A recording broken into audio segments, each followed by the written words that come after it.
நம்ம Ashwin sweets and snacks ஆஸ்திரேலியாவுக்கு export பண்றதுக்கு கான்டாக்ட் பண்ணுங்க 7373755163.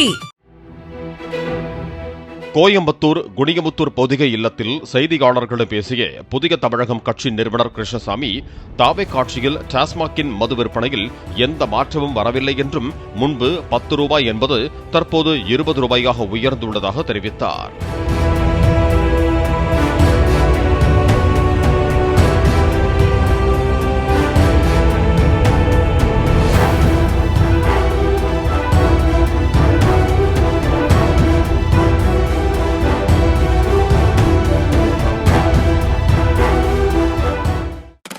நம்ம அஸ்வின் ஸ்வீட்ஸ் அண்ட் ஸ்நாக்ஸ் ஆஸ்திரேலியாவுக்கு எக்ஸ்போர்ட் பண்றதுக்கு கான்டாக்ட் பண்ணுங்க 7373755163.